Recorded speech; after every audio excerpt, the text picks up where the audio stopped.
சோம்பி இருங்கள் காசு தரணும்னு 100 நாள் வேலை திட்டம் போட்டு இதில் விட்டுறான்.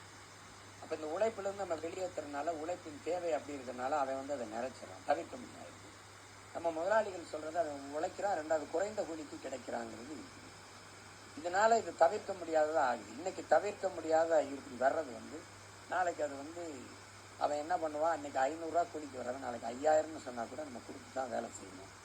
அவனுக்கு வேலை கொடுக்கறதுல சிக்கல் இல்லை, அவனுக்கு ஓட்டுரிமை கொடுக்கறதுல பெரிய சிக்கல் வருது.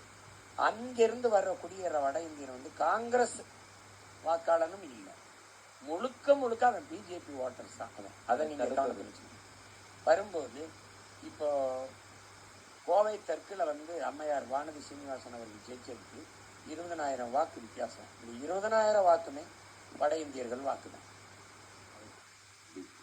தடுப்பது இப்ப நம்ம ஆட்சிக்கு வந்தால் வட இந்தியர்கள் இங்க வேலை செய்யணுங்கிற தேவை இல்லைங்கிறத நம்ம ஒழிச்சிடறோம்.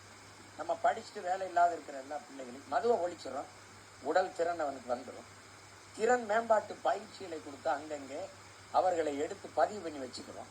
இப்போ நீங்கள் ஒரு பெரிய ஜவுளி முதலாளி, இவர் எங்கள் அண்ணனுக்கு 200 பேர் வேலைக்கு தேவைப்படுது, ஆண்கள் பெண்கள்னா என்கிட்ட பதிவு இருக்கும், கவர்மெண்ட்டு இருக்கும். அவர் இங்கே இத்தனை பேர் எனக்கு வேலைக்கு வேணுங்கிறத இந்தந்த கல்வி தகுதினா அந்த கல்வி தகுதியோட பதிவு பண்ணி வச்சுருக்கோம். நம்ம அனுப்பிடுவோம்.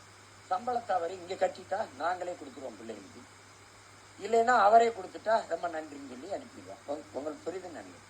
வேளாண்மைக்கு ஆள் வேணாலும் அனுப்பிடுவேன், கட்டடம் கட்டுறதுக்கு ஆள்னாலும் அனுப்பிடுவேன். இந்த மாதிரி நான் இங்கே அனுப்புனேன்னா அவனை திருப்பி அனுப்பிடுவேன். இப்போ நீங்கள் ஒன்றும் இல்லை, நான் சொல்கிறேன், நம்ம விளையாட்டு சொல்கிறேன். நீங்கள் நான் வென்று முதலமைச்சர் ஆகி அப்படி உட்காடுறேன், அவன் வந்த ட்ரெயினில் திருப்பி போகலைன்னா என்னை கேட்பேன், போயிடுவேன். வரும்போதே என்ன பண்ணுவேன், இன்னர் லைன் உள் நுழைவு அனுமதி, இன்னர் லைன் பெர்மிட் போடுவேன். அப்படியே வந்தான்னா யாரு, எந்த மாநிலத்திலிருந்து வரான், எதுக்காக வரான், அவனை கூட்டி வந்த முகவரியா, என்ன பணிக்கு வரான், எங்க தங்குவான், எவ்வளவு நாள் இருப்பான், இந்த கான்ட்ராக்ட் எத்தனை நாள் போடப்பட்டிருக்கு, பில்டிங் கட்டுறதுக்கு இல்லை சாலை போடுறதுக்கு அல்லது இதுக்காக வந்திருக்கான், இவனுடைய முகவரி என்ன, இவனுடைய ஆதார் அட்டை என்ன, எல்லாம் என்கிட்ட இருக்கும், தப்பிக்கவே முடியாது. அப்படின்னா அவன் என் பிள்ளைய தூக்கிட்டு போய் வன்புணர்வு செய்யறான், என் பிள்ளைய அடிச்சு பாருங்க திண்டுக்கல்ல செங்கல் சூளையில அடிச்சு கொண்டு விட்டான் பத்தியெல்லாம்.